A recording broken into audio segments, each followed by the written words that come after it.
Hiruk pikuk mereka yang menyuarakan tuntutan dengan lantang. Kenapa kami ini Dewan? Kamu sudah Mereka yang bilang melontarkan setiap rapat aspirasi dan banyak usulan persoalan. di Lakukan meja-meja pengawasan, sidang. laporkan kepada kami. Jadi Gibran itu bukan kulik semuanya. Dari Karena derasnya dia melakukan arus kampanye, berbagai media kampanyenya, informasi, orang tuanya, nomornya. semua menjadi fenomena menarik untuk diperbincangkan. Orisinal, obrolan ringan seputar isu nasional. Bukan murah, rendah.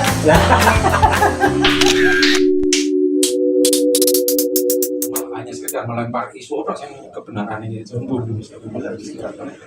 Status Wah, gue kejadian gue. Makanya aku andalan ini ngomong dengan komunikasi efektif kayak gitu nih. Kelas-kelas cilik nang kampung itu priye sing diarani komunikasi efektif gue.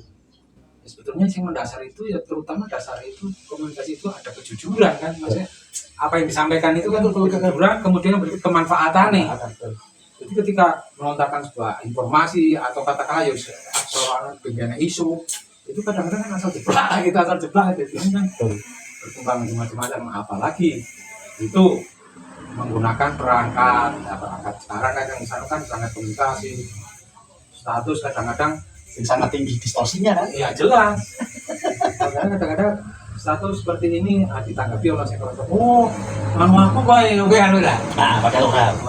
Ya tapi makanya kan sebetulnya pengunggah status itu sendiri kan harus berpikir. Iya. Iki kepri kok gak ada tak lempar kene tak upload iki kepri. Itu kan kudune memang soalnya orang hidup di sini seperti itu. Dan itu memang potensial membelah-belah kan berarti kan. Itu orang tingkat bulan tapi masih melihat di tingkat kampungan itu terjadi semacam itu. Cuma kan membuat status dan grup atau juga lah. Terus yang lain baca tapi tidak paham sih menyelesaikan persoalan yang kalau itu tidak selesai menurut saya tidak akan pernah selesai. Iya. Ya kan? Iya. Bedanya diskusi kita di darat dengan diskusi di medsos tidak saling puas. Jadi komunikasi efektif hal-hal yang gedobrak orang manfaatnya ya itu nggak efektif. Jujur apa? Jujur apa? Orang manfaat apa? Itu yang tapi ada yang luar biasa Pak. Yang luar biasa itu sekali gitu. Saya sama Pak Jasmin kayak terus FFN itu. Iya. Yang Subeno karo lagi baga. Iya. Itu ternyata hebatnya sekarang netizen itu menjadi kekuatan demokrasi sekarang itu. Iya. Oh, ya ketika semua orang tidak bisa bicara, tidak berani bicara, netizen bicara. Iya. Biasa itu. Kemudian karena lingkup netizen itu adalah luas, maka potensinya juga beragam. Berarti mendukung kekuatan netizen itu seperti itu. Luar biasa kekuatannya. Ketika katakanlah pihak-pihak atau institusi resmi nggak mampu atau nggak bisa mengekspos tentang detail dari satu masalah satu hal, netizen mampu mengulik secara detail, secara Contoh sih paling konkret itu polisi itu sekarang kan polisi.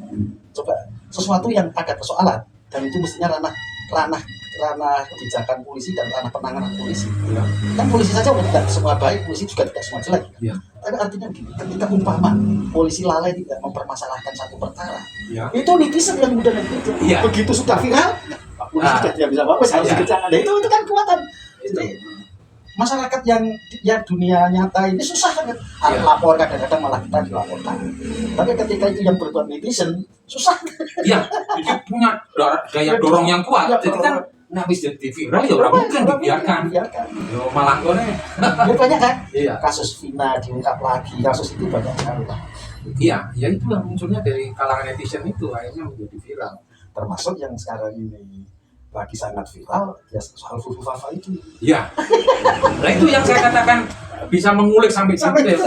Nah sekarang kita ketika misalnya ada semacam apa ya komen dari pihak-pihak tertentu yang mengatakan bahwa itu bukan milik si A, tapi masih dicari kok bisa memvonis itu bukan milik A. Nah kalau dicari ternyata milik A terus gimana? Banyak Nah itu kadang-kadang. Ya. Dekat. Ini kekuatan demokrasi kelima.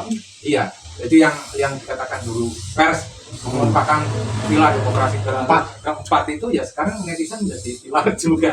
Ya, Tapi kemudian masuknya ranah demokrasi ya. Bahasanya kan itu bahasa maksudnya suara publik lah.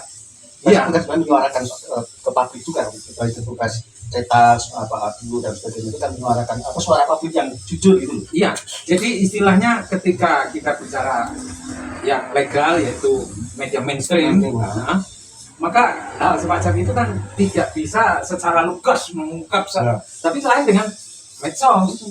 Kalau medsos kekuatannya kan lebih apa katakanlah lebih memasyarakat lebih detail. Jadi ya katakanlah yang mungkin secara jurnalistik mainstream tadi tidak mampu terjangkau, itu makanya kan bisa dikulik macam-macam. Saya dulu membayangkan ketika terjadi polarisasi, kan juga medsos juga polarisasi politik kampret karo cebong ya. Itu saya pikir wah ini bisa bertahan lama ini, udah sampai 20 tahun. Ya ternyata kan tidak. Ketika ada isu baru, netizen itu mengalami diaspora sendiri ya, mengalami perubahan sendiri. Boleh jadi yang tadinya itu hanya kelompok tapi polarisasi dua kelompok tadi kampret dengan ini, dengan ada kenyataan-kenyataan yang itu bisa berubah itu. Iya. Jadi istilahnya secara apa ya? Komposisinya itu bisa larut sedemikian rupa gitu. Orang terpolarisasi kayak biyen gitu. Itu sehat kan begitu? Iya.